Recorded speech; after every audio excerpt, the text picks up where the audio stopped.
today's class, we'll rehearse various travel steps with different types of hips and chest finger eights or infinity loops layered on them. All these movements are flowing and gentle, and I'm not including a warm-up for this specific class, but we don't want to risk, so look for a warm-up in this series or use your favorite one from your regular classes, or use the warm-up included with the circles and steps class, okay? As beginners, we always start learning belly dance hip work as series of static moves, say hip twists or hip finger eights. Then we discover that any move you can do standing in place can be converted to a travel step, like for instance your traveling hip twists. Still, typically we think of the moves as static, predominantly done in place, even though most of them came from folk dance steps, where they were elements layered on walking or rocking steps. So we do what we call layering, taking these elements and turning them into steps again, but they have much bigger amplitude and a different feel than they have in folk dances. They are display moves, not just trajectory components of traveling steps. When improvising or when you choreograph for yourself, you know that different infinity loops will behave differently when layered on steps. Think of two groups. First is outward flowing infinity loops, such as horizontal hips finger eight, initiated toward the back like this, right? And the vertical version of this move, what we call Mayas, or reversed vertical hips finger eight like this, where the hip trajectory goes up and away from your center line, right?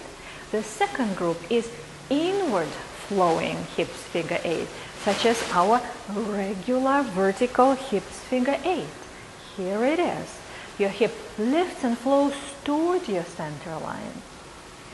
If you let your knee here turn out and your hip continues the trajectory, we'll get what we call a one hip finger eight. It will not flow into a loop on the other side of your body. We have to stop and start it on the other side. So it's not really a one hip figure eight, your both hips move, right? It's just that the movement is not smoothly transferred from one hip to the other. The variation of this is your vertical hips finger eight with foot releases, these little kicks like this. It can flow smoothly from side to side, but the actual trajectory is interrupted because this is really two of our one hip finger eights done on each side. The outward horizontal version of this trajectory is the so-called dual, where your hip initiates a circular trajectory toward the back as if it's a horizontal figure eight, right? And then stops with a foot release on the other side. This foot release is a one hip finger eight trajectory. Here it is performed slowly. One hip finger eight, knee in, out, in, out. Only here we perform it fast as an accent. Shift your weight, and here is your foot release. This is the dual, right?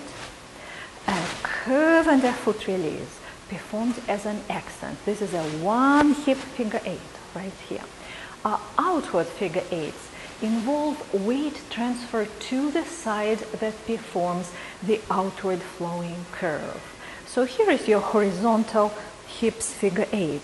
You initiate a curve on this side and you transfer your weight to this side of the curve, right? Together with the curve. Same with Maya.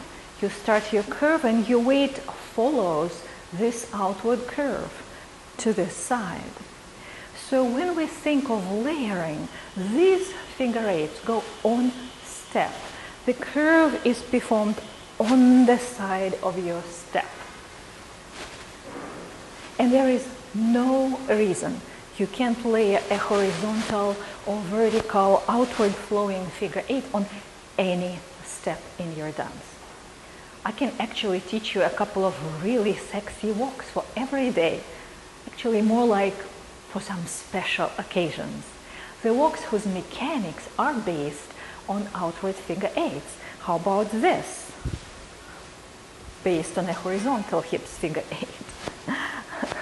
Here is another one. This one is based on Maya.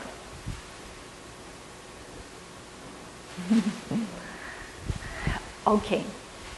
Inward flowing figure 8s move toward your center line and therefore involve a weight transfer to the side opposite to where you perform your curve, or where you initiate your curve. If you initiate your vertical hips figure 8 here on this side, your step will be on the other side, right? So you can layer any inward flowing curve on a step, only the curve will occur on your weightless leg as your weight transfers to the other side. These things just for you to keep in mind, especially if you are new to layering. It's good to see the whole system, right? Now, I will go combination by combination and we'll just break down a few combinations with treble steps and figure 8s and practice them with music.